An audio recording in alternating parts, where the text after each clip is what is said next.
Today on our 2012 Cadillac SRX, we're going to be taking a look at the Curt vehicle wiring harness with 4-pole flat trailer connector, part number 56096. So here's what our Curt wiring is going to look like once we have it installed. It is going to stay on the outside of the vehicle at all times, and it's going to provide us with a 4-pole flat trailer connector for our tail lights, turn signals, and our brake signals. If you want more of a permanent mounting solution for your wiring, we have brackets available at etrailer.com that'll mount directly to your hitch. As far as installation goes, our wiring is going to be extremely easy. We're going to have a factory connector that we're going to plug directly into, which is going to be right behind the bumper, right here in the center. And Curt did put a nice loom around the wires, so it's going to protect it and kind of hide that color a little bit so we don't have such bright wires in the back of our car. So now that we've seen what our wiring looks like, let's show you how to get it installed. Now we already have our hitch installed on our SRX, but if you don't, there's going to be a panel that's going to be right here, and we're going to need to remove 2 Phillips head screws in order to get to our wiring. Now the wiring harness itself that we're going to be plugging into is going to be right behind the bumper, right above where our hitch is. Our wiring harness is going to be directly in the center, and most likely it's going to have a clip holding it to the frame, but if we reach up there, we can grab it and pull it down, making it a lot easier to work with. The connector we're going to be looking for is a gray cap and 4 plugs on the very end of it.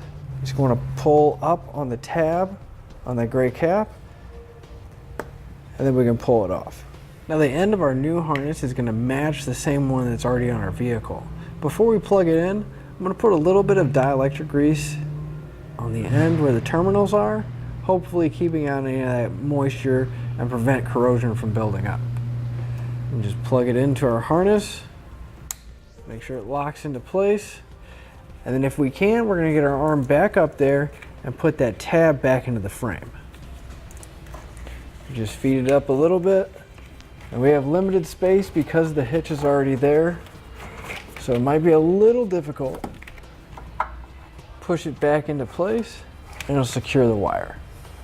And we can tie up any excess wire directly to the hitch here using those zip ties. Pass our zip tie around, and if the zip tie isn't long enough to go around the hitch, you can actually just take 2 of them, connect them together. That way we can go all the way around and secure that excess wire. Finally, we can take our dust cover and slide it over our 4-pole connector. Then we can use it to attach it to the hitch so it won't be hanging down so low. I'm going to take my 4-pole tester, and if you need one of these, you can pick them up at etrailer.com using part number I26. And this way we can make sure our wiring is all working properly, so I'll go ahead and run my lights and verify that it is working. So my headlight's on, we can see that it's working, as well as the left turn signal, right turn signal, and the brakes. And that'll finish up your look at the Curt vehicle wiring harness with 4-pole flat trailer connector, part number 56096 on our 2012 Cadillac SRX.